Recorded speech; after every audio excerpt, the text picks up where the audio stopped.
Hello and welcome back to the channel. In this video, I thought I would answer a little bit the question of why Brits are getting poorer. Now, the current media narratives tend to focus very much on things like cost of living and inflation, and those are indeed important factors. However, they do not tell the full story. So what I thought I'd like to do in this video is delve a little bit deeper into some of the issues facing the UK economy. Because if decisions are to be made, policies to be enacted, whatever they may be, to improve the UK, then people really need to have an understanding of what are the problems facing the UK. And right now, that understanding, especially in the media and especially in politics, is significantly lacking. And that is very much to the detriment of the benefit of the UK in terms of trying to fix anything. So if we're ever to have a real discussion about solutions to the problems, then we need to have that understanding. Now, in terms of how I'm going to shape this video, there's a couple of things there. In terms of what are my qualifications, well, I am highly educated. I do have some qualifications in subjects like economics. I am not, however, a fully qualified economist. However, as a negotiator, I have a reasonable understanding of how markets work, how businesses work, the inputs that are required, the enablers for businesses, and so on and so forth. So all of that is being applied in what I am doing here. The other thing I'm going to say is I'm going to try and be as politically neutral as I can in this video, which is not necessarily going to be easy because with the Conservatives having been in government for the last 13 years, it is very easy to attribute blame to them, and they do indeed deserve a significant level of blame because a lot of the policies that they have pursued have been economically illiterate, quite frankly. However, that many of these problems predate the Conservatives as well, and what there is in politics is very much a consensus about what they think, what Westminster thinks needs to happen with the economy and how it works.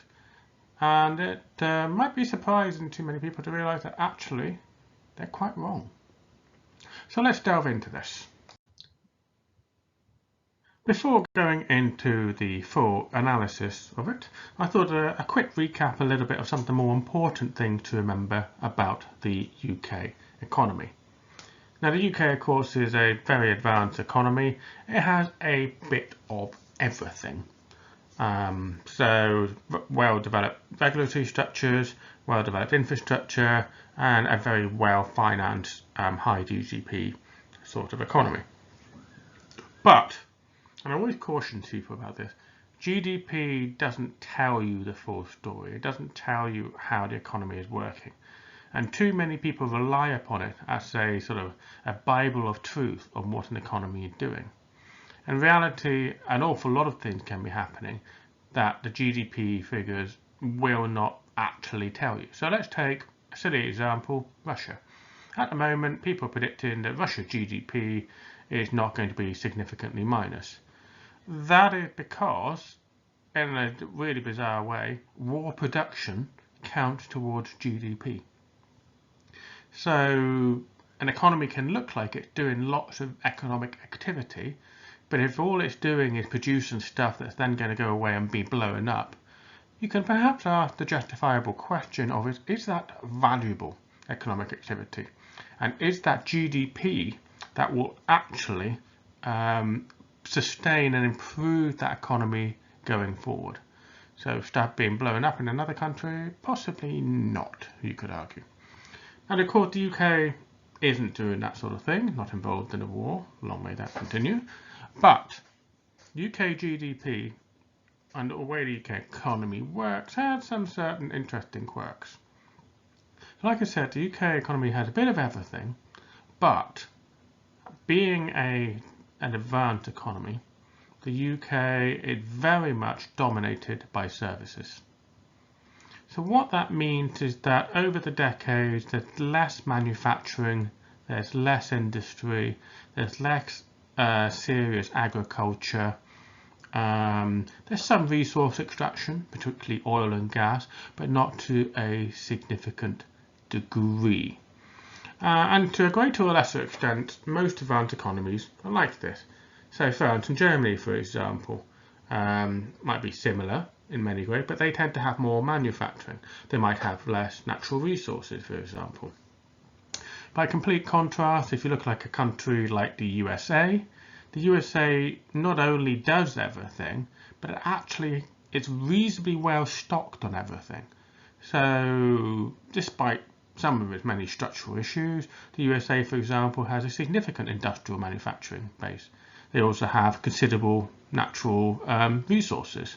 They also have very considerable professional services industry, etc., etc. So there's nothing that the US economy lacks within its borders.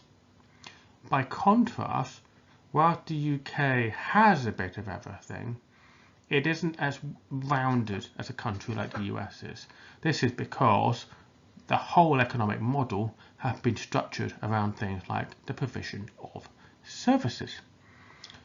So, but what the UK does have is a small but very high value, high technologies or industrial base and scientific centre. So, really high-end, expensive things, or value-added, as many economists would like to call it, the UK does have. But does it have enough of those things? Well, the answer is not so much, really, because a rather significant amount of the work that allows industries like that to flourish and allows the services industry to flourish, it's very much based upon global trade. So one thing that is particularly striking about the UK economy is that it has a very high intensity of trade. What that means is the UK imports a lot and the UK exports a lot. So the key sectors of the UK economy that really generate considerable profit and help that GDP figure along, shall we say, are very dependent on global trade. So services, UK banking industry, and particularly that based in London. It is based upon lots of people around the world wanting to launder their dirty money through, use our banking services. Same with legal services. Lots of very wealthy people like to use UK courts to go and sue other people. Tap into our professional services. And of course, the high-tech stuff, a lot of low-tech stuff comes in, gets put together, and then turned into high-tech and goes back out again. But of course, that means that the UK manufacturing or high-end scientific bit is very much dependent upon access to all those resources that are produced from other countries. So there's a high degree of dependency, and this is the important thing to understand. Supply chain shocks, that's been high in the news recently, but also just decisions made by other countries in other parts of the world for their own reasons will shape how the UK economy works. And that is because these areas depend upon it. And the final thing I should like to add, of course, that the UK is very much a consumer economy. So what that means is that having been paid for working in a lab or being a lawyer or banker or whatever, a lot of UK citizens will then go and spend that money in shops. They'll buy nice cars or TVs or clothes or whatever. And that is a very significant part of the UK economy. And you can perhaps see where I'm going with that, but we're going to come back to that point later. Now, I could rabbit on all day about the various structural flaws inherent within the UK economy, but I'm just going to focus on a narrow range of them for the purposes of this video. So as in the previous slide, I was talking about how the UK economy works. So think about all those important inputs to those sectors, particularly services, for example. That requires people with education, requires people to have access to transport, access to healthcare, access to housing, and so on. So here's one of the fundamental structural issues that's been created in the UK, is that the government no longer controls any of those things. So take transport, for example. The government privatised transport via the most ludicrous franchise model ever imagined.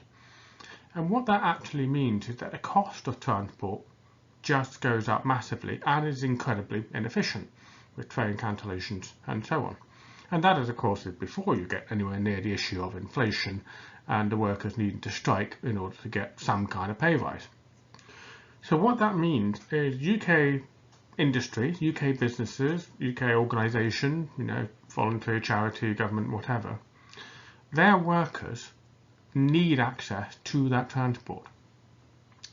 More than that, they want access to that transport to be efficient, very much available, and actually at low cost to them. Because, and put that in any other utility that is important to the UK economy. That could be water, that could be energy, that could be even the NHS. You want lots of access and you want it cheap. Because as a business, those are costs to you. They may not be direct costs, they may be indirect costs.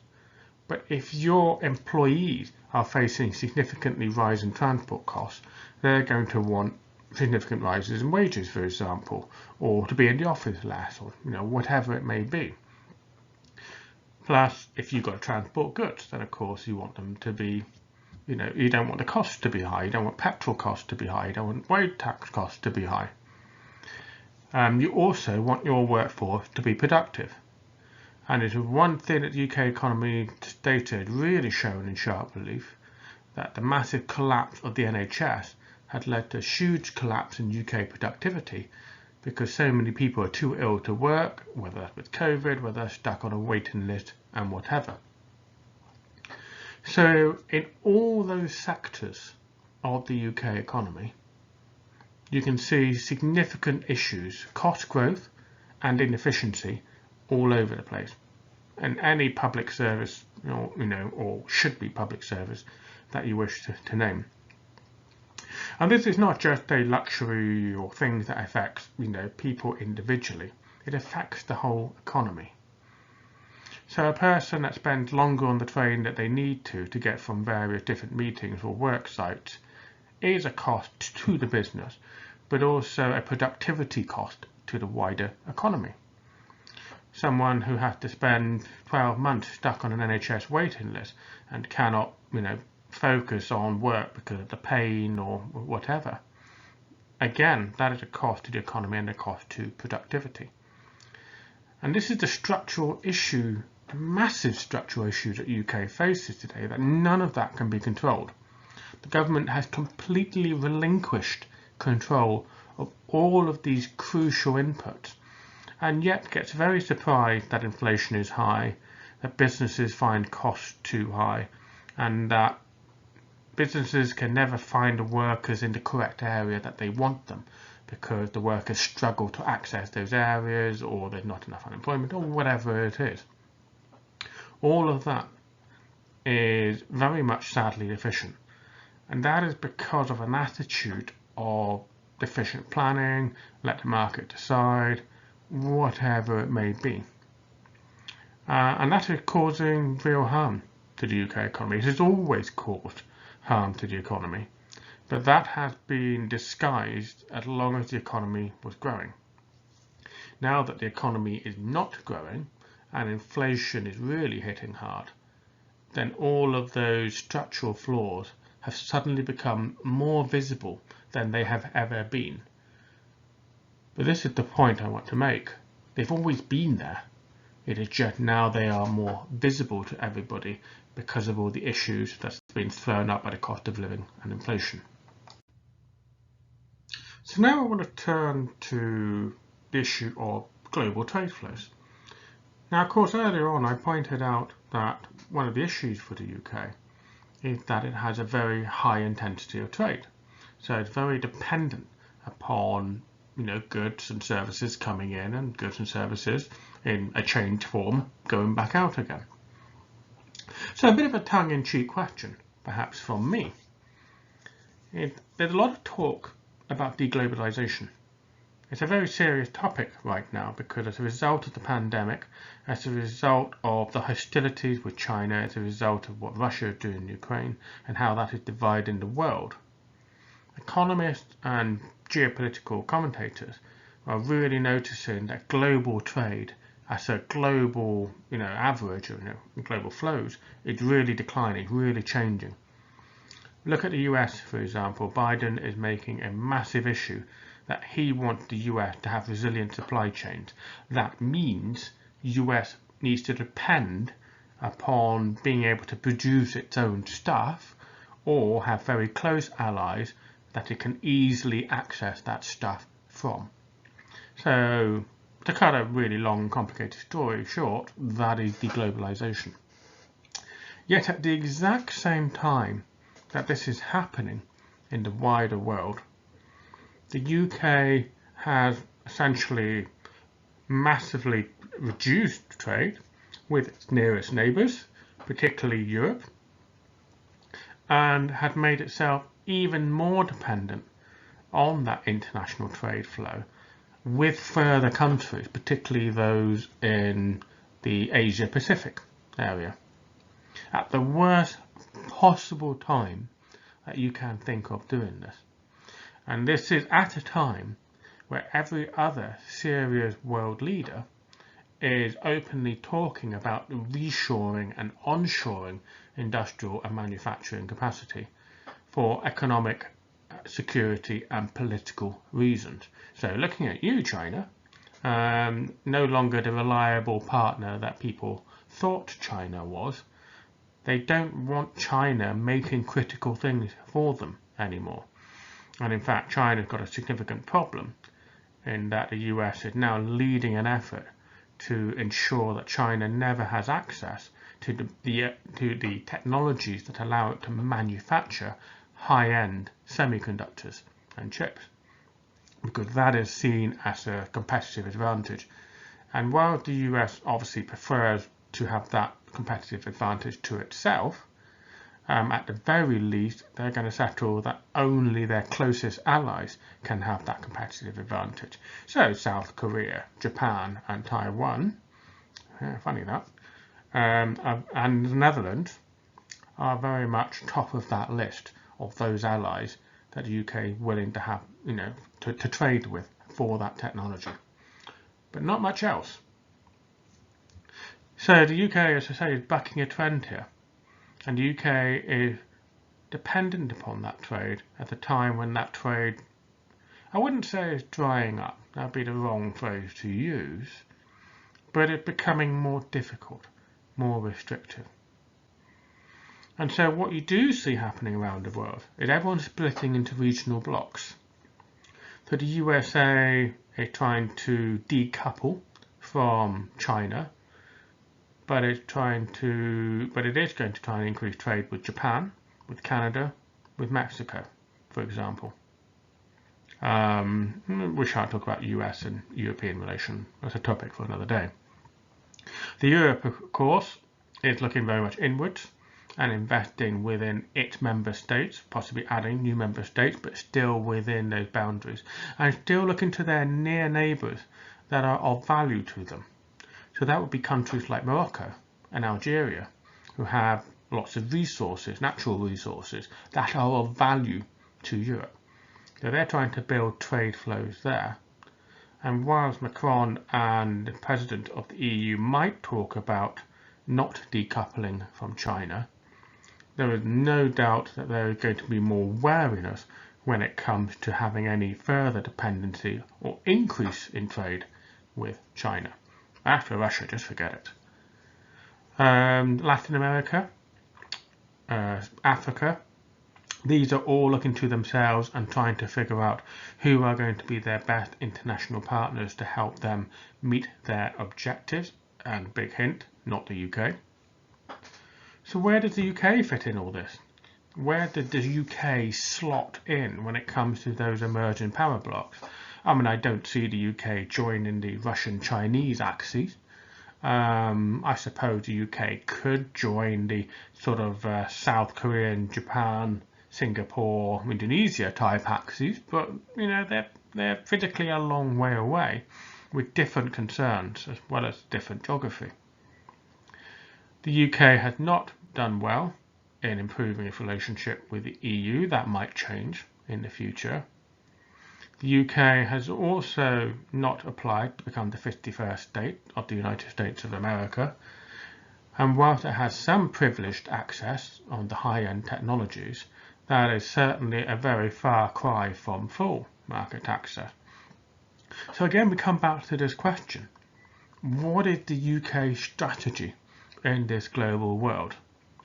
And I find it rather hilarious that I was listening to a sort of debate, I suppose, I can't remember who was in it, don't really care, where the politician was moaning at the fact that the economists on the panel were, quote, always putting Britain down, which he found he was sick and bored of.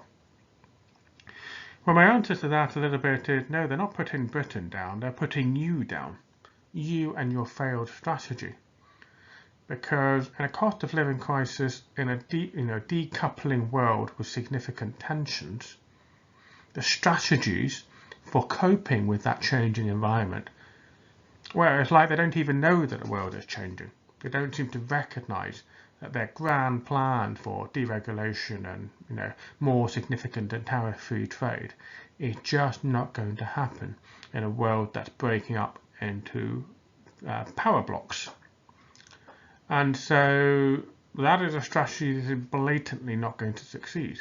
So how is the UK going to succeed? That is now the fundamental question, because it isn't going to be doing what we have been doing for the last 20 to 50 years. Everything is going to be changing. There's a lot of chatter about that. So what is the UK going to do to change with the times? And right now, there are no answers to these burning questions. So now I'm going to turn to a really thorny topic, one that is definitely not covered adequately by the British media. And this has to be acknowledged. I've talked about external drags, external problems for the UK economy, by and large. This is an internal problem. And this is a huge one that the UK has singularly failed to address over several years. So this is the issue about assets. Now, for people who perhaps don't follow these sorts of debates in the economics and political circles, assets are things you own. So houses, commercial property, buildings, land, etc. But assets are also other things you own that generate income. For example, stocks and shares, and debt. It's important to bear that in mind. Now, advanced economies rely on these assets. These assets are meant to be productive, they're meant to be helpful. Now, I previously talked about the economy being crippled by the cost of public services, for example, transport, energy. Well, think of those as assets. They are actually owned by wealthy individuals and by corporations. So one of the reasons why the economy is being crippled by high costs, because the organisations and individuals that own those assets are using them to generate income. But there's a bit of a catch to this, you see, because this is not just, if they were just being productive and helpful to the economy as a whole, this perhaps is an issue that can be overlooked. But the reality is, in the UK economy, is that, and it's been talked about quite a bit, there's a huge increase in wealth inequality. And what that means, to try and cut a really complicated story short, that the very wealthy, not even in the UK, but the very wealthy own a significantly increased share of UK assets. So more land, more property, the train system, the water companies, the ferries. These are all owned by hugely wealthy individuals. And here's the sort of fallacy. Because they have all the assets and all the wealth, that makes the rest of the UK poorer. Because the UK is not sharing in that wealth. They're not gaining the benefit. All they're doing is paying the cost. To use a bit of an analogy, you are a house renter. You're just paying rent to the landlord. So you have the benefit of living there, but you do not gain any of the appreciation of the value of the house. Whereas, of course, if you pay a mortgage on that house, then you do get that benefit, albeit you're also paying a bank for the cost of having that mortgage. So think of asset ownership in the UK as a bit in those terms. And the problem is that because inequality is so high in the UK, it drives up prices. So because the very wealthy own so much, those who own very little will never ever be able to own, for example, their own house, because houses are becoming increasingly unaffordable. And I'll come back to that in a minute. Now, I mentioned this individual before, and I mentioned him again because I think he's got a very interesting take. This is Gary Stevenson, and he has a channel on YouTube called Gary's Economics. So I do recommend you check him out because he had lots of videos explaining this asset bubble and the issues that it is creating for the UK economy. And he's done that better than I can. So I'll go to the next topic, which is, of course, is the banking system. Now, remember earlier I said that loans and debt are an asset. Well, these are all held by the banks. And what you also have to remember is since 2008 and 2010, roughly, the UK government had been printing money. Unfortunately, the UK government had printed all that money straight into the banking system. What does that mean? That means that is money that is sloshing around on, the digital banking system. It is not money going into the UK economy. It is not money that is used to generate investment. It's not money that's used to create, companies and products and, fancy things like rockets that go and launch all sorts of weird stuff into space just because some weird guy just decides that's a good thing to do. That is because anyone in the UK who wants to do that sort of thing can't access the money. Because, hey, guess what? Bankers are really risk averse when it comes to lending out their money. So what do they do with all this money and all this debt that have been sloshed into their system? Well, they use it to create more money. They store it in offshore tax havens to make it as tax efficient as possible. The whole point is that the UK government has spent many years printing money, and that money has essentially just gone into a vault somewhere and done nothing useful. It's not gone into the UK economy to be spent. So remember I said earlier that the UK economy, as well as being very dominated by services and a little bit of high-tech industry, is also a very consumer economy. Whereas instead of printing the money and putting it into the banks, if they had, for example, given it to every single UK citizen and told them to go out and spend it, that would have generated considerable economic growth and activity. Economists call this the velocity of money. Money sitting still is no good. Money moving is what makes the world go round, I suppose. And this is one of the fundamental flaws of the UK system, is that there is a lot of money. There's a lot of foreign money. But that money isn't able to be put to any use because it is not being invested in a way that is productive to the UK economy. And then the final asset that I want to talk about is the housing market. Now here's a bit of a fallacy. Many people think that owning houses is good, which, generally it is. And that, them getting mortgages and stuff and building up their assets and so on is a good thing, which for an individual it is. But the problem is that the UK housing market has become a massive bubble. What does that mean? That means people have less disposable income because they're having to raise bigger mortgages and then devote more of their salary to that mortgage, to paying for that house. That means when banks lend money, they lend it against houses, they don't lend it against economic activity, companies, or even building houses for that matter. So what that means is the housing market itself is now a massive drag on the UK economy. It is too expensive. It costs people too much. And people that don't have much money don't go out and spend. They have to demand wage increases from the companies. Companies have to put up the prices. Consumers have to pay increased prices. They then buy less goods. They have to pay more mortgages, and so the cycle goes round. So these three assets are things that people really need to focus on when it comes to trying to fix the UK economy. And one of the massive problems that is happening in the political discourse in the UK is that all the conversation is about income tax or income wealth. It is not about assets and asset wealth.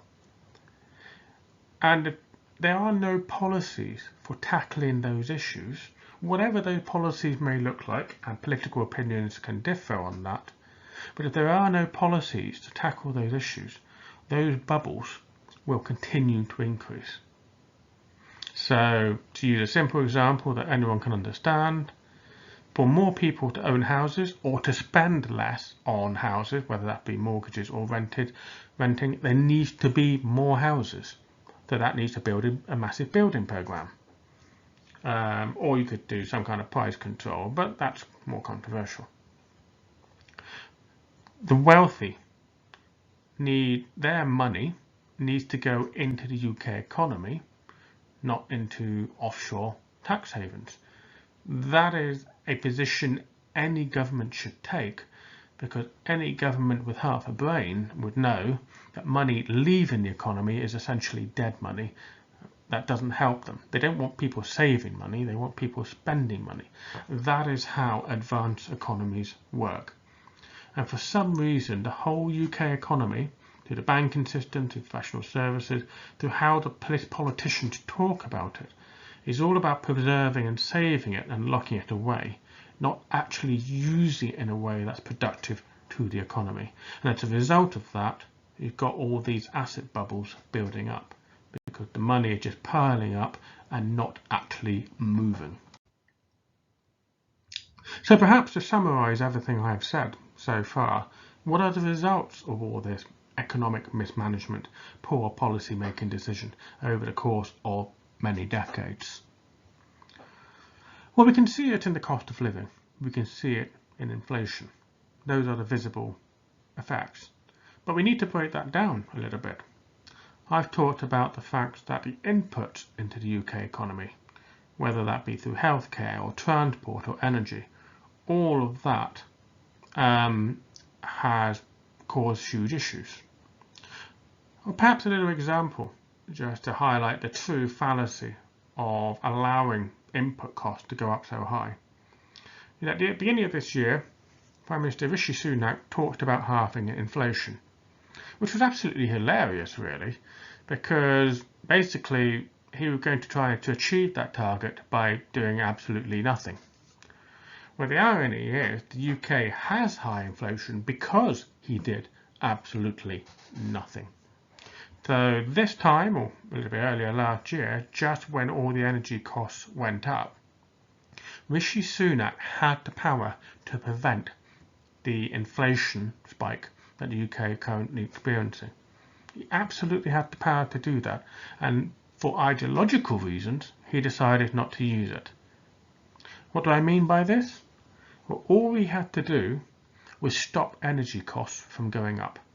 Now, how you do that is perhaps a matter for political debate. There's a whole variety of options that can be used, whether price control, subsidies, whatever. He could have, for example, have told the oil companies to sell the oil into the UK market at a fixed price, and the UK government would compensate them the difference in the market price. Yes, that would have been a lot of money. They would have still made the rather large amount of profit that they've been reporting. But the point is that would have saved the UK economy, because all the fruit growers, all the transport systems, all the household energy bills, none of that would have gone up in the crazy fashion that it has. Food prices wouldn't have gone up quite so much as a result. Or the energy, the water bills, all of that would have gone up a little bit, but nowhere near as much as they have done. That has all happened because Rishi Sunak, as Chancellor, refused to do anything to stop inflation. And this is why I describe the Conservative Party as economically illiterate. And I probably will be saying the same thing about the Labour Party in years to come. Because anyone with half a brain should have seen that problem and known that they had to stop inflation, not just allow it to run away. That is what the current government did. And that is why there's a cost of living crisis now, and why talk of doing essentially nothing to allow inflation to come back down again is quite hilariously bad and idiotic. But perhaps I digress. So going back a little bit to summarising some of the issues with the UK economy. Not only have we got very high input costs, that is quite destabilising, we've also got very sporadic and declining investment. I've talked about asset bubbles and how that incentivises the banking system in terms of where they put their money. Because this is the problem, is people aren't coming to the UK to invest their money in good transport or whatever. They're just sticking it in the bank and generating high interest because that is what the service that the UK provides. So what that means is over time the UK will just have less useful infrastructure, really. Yes, useful buildings, yes, useful cultural centres, whatever it may be. And this is going to be a considerable future problem for the UK. That was before Brexit even happened. Post-Brexit, this process has accelerated exponentially, and even less international investors are willing to invest in the UK because, well, they can read all the data themselves. They're not blinded by patriotism or political rhetoric. They know that the UK has these problems, and they don't see, unless they can see a profit in it for them, then they are not going to be putting that money in there. Because of course they can also see considerable increases in inequality. And here's the thing, if you want to build a factory, to make products, make lots of profit, you need people to work in those factories, granted, but also you need people to be able to buy the product of that factory. And if you have an increasingly unequal economy, then you're going to have fewer and fewer people who are able to buy the products of that factory. So of course, in that sort of scenario, you're not going to invest the money to build that factory. And literally the UK economy has become so unbalanced toward services, all in the area of London, and little else in the rest of the economy, that there's nothing worth investing in. People don't get the jobs, they don't get the opportunity, they don't take the risk. There isn't a high degree of mobility, social as well as physical. And so what we find is the UK is now becoming very much dependent on global events, not only in terms of supply chain shocks and deglobalisation, but also the decisions made by others. Because if others don't want to invest in the UK, then only those in the UK can invest in the UK. But they don't have the money to do so, or they seem unwilling to do so. And so, of course, that leads to the inevitable consequence of wage stagnation. Everything's getting more expensive, things are breaking, and people just aren't getting paid more. That sums up the UK economy as best as I can at this point in time. Well, to conclude this video, we know that trustonomics don't work. I mean, that was hilariously proven, but despite all the evidence, there's still many people in powerful positions in British politics or in business who still believe in some of the principles that Truss still preaches even today. She truly is a complete Mad Hatter that hasn't learned anything and hasn't understood anything. She's a true believer.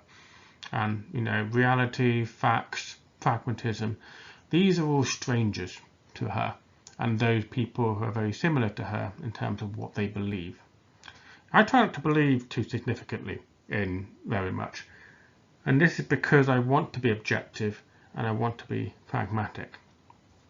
And so I can look at this whole idea that they have of trickle-down economics and really dissect it. Because you see, trickle-down economics was something that was invented basically, I think, in the 70s. And back then, the UK economy had significant manufacturing base. So the idea was that if you allowed the business owner, the factory owner, to keep more profit, they would then use that profit to expand the factory, expand the business. Now, that might have been a theory in the 70s, but quite apart from it just hasn't worked, because the evidence shows that the wealthy people just park that money in, the highest interest savings or stocks and shares account that they can find. The UK economy isn't that kind of manufacturing economy anymore. It's a services economy. So allowing wealthy people to keep more of their profit does not really create, extra services. It just doesn't pan out that way. And of course, when you're looking at high industry or high technology type manufacturing, that is extremely expensive and extremely risky. So keeping more profit from other areas doesn't make those investments more palatable.